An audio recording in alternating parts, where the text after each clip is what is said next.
बारिश में शाम की चाय के साथ कुछ एकदम क्रिस्पी और अलग खाने का मन हो ना। और अगर आपकी जगह मैं होती ना, तो इस रक्षाबंधन शाम की चाय के लिए कर्नाटक का स्पेशल मधुर बड़ा ज़रूर ट्राई करती, क्योंकि इसे बनाने में ना कोई झंझट ना ज़्यादा तैयारी, फटाफट तैयार होता है। पूरी रेसिपी ध्यान से देखिए, एकदम क्रिस्पी मधुर बड़ा बन के तैयार होगा।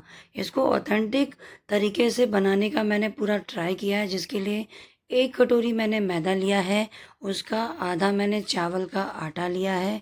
चावल का आटा मतलब 1/4 बोल मैंने सूजी ली है। कोई भी सूजी ले सकते हैं। 1 कटोरी सेट करिए, उसी से सारा मेजरमेंट कर लीजिए। उसके बाद एक मीडियम साइज़ का बारीक कटा हुआ प्याज डाल दीजिए। उसके साथ ही इसमें जाएगा अदरक। अब ग्रीन मिर्च मैं नहीं खाती ज़्यादा, तो मैंने अवॉइड किया है। बेबी भी खाता है, आप डाल सकते हो। साथ में मैंने यहाँ पर डाला है करी लीव्स थोड़ा सा, साथ में धनिया की पत्ती। इससे टेस्ट बहुत अच्छा आएगा। 1 चम्मच जीरा, और टेस्ट के अकॉर्डिंग आप इसमें नमक डालेंगे। उसके बाद आप अच्छे से हाथों से मसलते हुए इसको मिक्स करेंगे।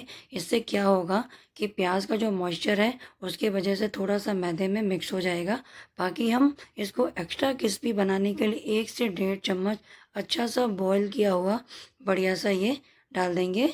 तेल को अच्छा गरम गरम करेंगे और इसमें डाल देंगे 1 से 1.5 चम्मच। इससे जो आपके मधुर बड़े होंगे ना, वो एकदम क्रिस्पी बनेंगे बाहर से। ये बहुत ही सीक्रेट ट्रिक्स है। उसके बाद तेल डालकर अच्छे अच्छे से मिला लीजिए चम्मच से, और फिर हाथ से, जलिएगा नहीं। अब थोड़ा थोड़ा सा पानी डालकर इसका सॉफ्ट डो लगाना है, चिपचिपा नहीं। क्योंकि इसको जब हम 20 मिनट के लिए सेट होने रखेंगे, तो प्याज के मॉइस्चर की वजह से हल्का लूज होगा। तो इस चीज़ का आपको ध्यान रखना है। सिर्फ सॉफ्ट लगाना है और 20 मिनट के लिए इसको साइड में रखना है। अब मधुर बड़ा को खास कोकोनट चटनी के साथ ही सर्व किया जाता है कर्नाटका में।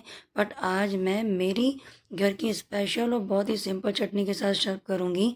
बहुत ही बढ़िया टेस्ट आता है, जिसके लिए 1 टमाटर, 3 से 4 कली लहसुन की, धनिया की पत्ती, फुल हैंड, और नमक डालकर मिर्ची डालेंगे और बस पीस लेंगे। कोई भी पानी नहीं डालना है। इतनी टेस्टी चटनी बनती है, हर टाइप के बड़े के साथ एकदम परफेक्ट है। चलिए 20 मिनट जब हो जाते हैं, तो अब मैं देखती हूँ कि हल्का सा थोड़ा सा लूज हो गया है।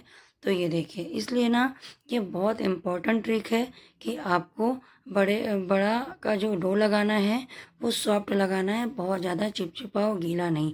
उसके बाद हाथों को ऑयल से ग्रीस करके छोटी सी लोई लेके ऐसे हाथों से प्रेस करते हुए पतले पतले से ऐसे बड़े बनाएंगे। ध्यान दीजिए कि ऐसा ही बनता है, एकदम पतला। एकदम पतला नहीं, बस हल्का सा मोटा रहता है। उसके बाद तेल को मीडियम फ्लेम में गरम करेंगे अच्छे से। उसके बाद मीडियम फ्लेम में डालकर पेशेंस के साथ तुरंत मत चलाइएगा। थोड़ी देर बाद इसको फ्लिप करिएगा, और दोनों तरफ अच्छा सा गोल्डन कलर आने तक आपको फ्राई करना है, लेकिन मीडियम फ्लेम में। तभी ये बाहर से कुरकुरा गोल्डन कलर का अच्छे से होगा, नहीं तो हाई फ्लेम में करोगे तो अंदर से कच्चा रह जाएगा, कुरकुरा भी नहीं बनेगा। कितना प्यारा गोल्डन कलर आया, आप देख सकते हैं। इसको निकालेंगे। उसके बाद मैंने यहाँ पे दूसरा बैच भी फ्राई कर लिया है। अब यहाँ पे सबसे इम्पोर्टेंट बात है जो आपको ध्यान रखनी है, कि आपका डो लूज होना चाहिए बट चिपचिपा नहीं। दूसरा, आप इसको मीडियम फ्लेम में आराम से फ्राई करेंगे, जिससे एकदम कर्नाटका स्टाइल टेस्टी मधुर बड़ा आपका तैयार हो जाएगा। ये इतना कुरकुरा था, बैकग्राउंड नॉइस आ रही थी ना, तो मैं आपको सुनाती। इतनी बढ़िया साउंड आ रही थी ना, एकदम कुरकुरा अंदर से, एकदम टेस्टी। तो इस रक्षाबंधन या रेनी सीजन में बारिश में ट्राई करना, उसको ट्राई करें और कमेंट करके बताएं कैसा लगा। पसंद आया तो चैनल को लाइक शेयर